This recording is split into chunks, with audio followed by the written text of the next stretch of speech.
Benjamin നെതന്യാഹുവിന്റെ നേതൃത്വത്തിലുള്ള സർക്കാർ 4 വർഷത്തെ കാലാവധി പൂർത്തിയാക്കുന്നതിനാൽ ഒക്ടോബർ 27-ന് ഇസ്രയേലിൽ തിരഞ്ഞെടുപ്പ് നടക്കും. 1988-ന് ശേഷം ഇസ്രയേലിൽ ഷെഡ്യൂൾ പ്രകാരം നടക്കുന്ന ആദ്യ തിരഞ്ഞെടുപ്പാണ് വരാനിരിക്കുന്നത് എന്നതിനാൽ ഈ പ്രഖ്യാപനം വളരെ നിർണായകമാണ്. നെതന്യാഹുവിന്റെ നേതൃത്വത്തിലുള്ള സർക്കാർ 50 വർഷത്തിനിടെ 4 വർഷത്തെ കാലാവധി പൂർത്തിയാക്കുന്ന ആദ്യ സർക്കാർ ആയിരിക്കുമെന്നും റിപ്പോർട്ടുകൾ സൂചിപ്പിക്കുന്നു. ആദ്യം നിശ്ചയിച്ച പ്രകാരം തിരഞ്ഞെടുപ്പ് നടത്തണമെന്ന് സഖ്യം അഭ്യർത്ഥിച്ചതിനെ തുടർന്നാണ് ഈ തീയതിയിൽ തിരഞ്ഞെടുപ്പ് നടത്താൻ തീരുമാനിച്ചത്. ഇസ്രയേൽ പാർലമെന്റിന്റെ മുഴുവൻ കാലാവധി പൂർത്തിയാക്കുന്ന ദിവസമായ ജൂലൈ 17-ന് തെരഞ്ഞെടുപ്പ് അവധി ആരംഭിക്കും. അതേസമയം തെരഞ്ഞെടുപ്പിനുള്ള സ്ഥാനാർത്ഥി പട്ടിക സെപ്റ്റംബർ 7-ന് അവസാനിക്കുമെന്നാണ് വിവരം. 4 പതിറ്റാണ്ട് നീണ്ട രാഷ്ട്രീയ ജീവിതത്തിലെ ഏറ്റവും കഠിനമായ തെരഞ്ഞെടുപ്പ് പോരാട്ടമാണ് നെതന്യാഹു നേരിടുന്നതെന്ന് രാഷ്ട്രീയ വിശകലന വിദഗ്ധർ വ്യക്തമാക്കുന്നു. 2023 ഒക്ടോബർ 7-ലെ സുരക്ഷാ പരാജയങ്ങൾ, ഗാസയിലെയും ലെബനനിലെയും യുദ്ധങ്ങൾ, അദ്ദേഹത്തിന്റെ സർക്കാർ കൈകാര്യം ചെയ്ത രീതി, ഇറാനുമായുള്ള സംഘർഷത്തിനിടയിൽ യുഎസുമായുള്ള ഇസ്രയേലിന്റെ ബന്ധത്തിലുണ്ടായ സമ്മർദ്ദം എന്നിവയെ അടിസ്ഥാനമാക്കി വോട്ടർമാർ അദ്ദേഹത്തെ വിലയിരുത്തുമെന്നാണ് വിവരങ്ങൾ.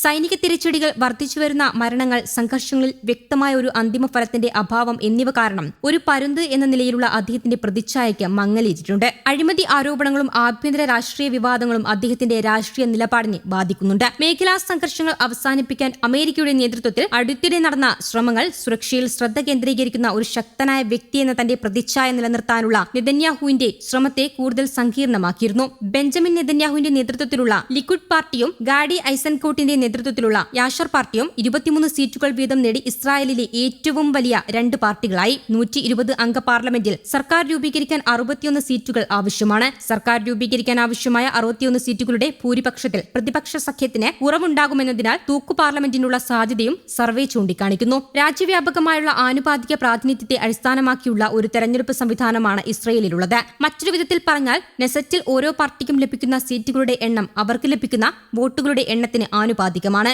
ഇന്ത്യയിൽ നിന്ന് വ്യത്യസ്തമായി വോട്ടർമാർ ഫസ്റ്റ് പാസ്റ്റ് ദി പോസ്റ്റ് സമ്പ്രദായത്തിൽ മണ്ഡലങ്ങളിൽ നിന്ന് വ്യക്തിഗത സ്ഥാനാർത്ഥികളെ തെരഞ്ഞെടുക്കുന്നു. ഇസ്രയേലി വോട്ടർമാർ രാഷ്ട്രീയ പാർട്ടികൾക്ക് വോട്ട് ചെയ്തു. മൊത്തം വോട്ടിന്റെ വിഹിതത്തിന്റെ അടിസ്ഥാനത്തിൽ സീറ്റുകൾ അനുവദിച്ചു. നെസറ്റിൽ പ്രവേശിക്കുന്നതിനും പ്രാതിനിധ്യം നേടുന്നതിനും ഒരു പാർട്ടിക്ക് ദേശീയ വോട്ടിന്റെ കുറഞ്ഞത് 3.25% നേടണം. 2022 ഇസ്രയേൽ പോളുകൾ ഒരു സ്നാപ്ഷോട്ട് യയർ ലാപ്പിഡിന്റെ നേതൃത്വത്തിലുള്ള മുൻ സർക്കാരിന് ഭൂരിപക്ഷം നഷ്ടപ്പെട്ടതിനെ തുടർന്ന് 2022 നവംബറിൽ ഇസ്രയേൽ ഇടക്കാല തെരഞ്ഞെടുപ്പ് നടത്തി. ഭൂരിപക്ഷ സർക്കാർ രൂപീകരിക്കാൻ ആവശ്യമായ സീറ്റുകൾ നേടിയ നെതന്യാഹു സഖ്യത്തിന് വോട്ടെടുപ്പ് വിജയകരമായി. തുടർന്ന് ലിക്വിഡ്, ഓട്സ്മ, യഹൂദിറ്റ്, നോം, മത സയനിസ്റ്റ് പാർട്ടി, യുണൈറ്റഡ് തോറ, ജൂതമതം, ഷാസ് എന്നിവരടങ്ങുന്ന ഒരു സഖ്യം രൂപീകരിക്കുകയും 2022 ഡിസംബർ 29-ന് സത്യപ്രതിജ്ഞ ചെയ്യുകയും ചെയ്തു. 2022 രൂപീകരിച്ച സർക്കാരിനെ ഇസ്രയേലിലെ ഇതുവരെയുള്ളതിൽ വെച്ച് ഏറ്റവും വലതുപക്ഷവും മതപരമായി യാഥാസ്ഥിതികവുമായ ഭരണകൂടമെന്നാണ് രാഷ്ട്രീയ നിരീക്ഷകർ വിശേഷിപ്പിച്ചത്. അടുത്ത പൊതുതെരഞ്ഞെടുപ്പ് ഒക്ടോബർ 27-ലേക്ക് നിയമപരമായി നിശ്ചയിച്ചിട്ടുള്ളതിനാലും സഭയുടെ കാലാവധി വെട്ടിച്ചുരുക്കാൻ ഉദ്ദേശമില്ലാത്തതിനാലും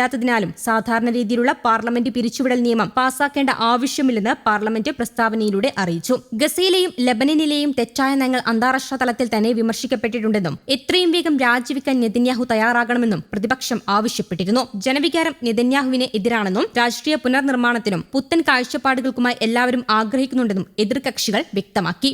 ന്യൂസ് ഡെസ്ക്, കേരള കൗമുദി.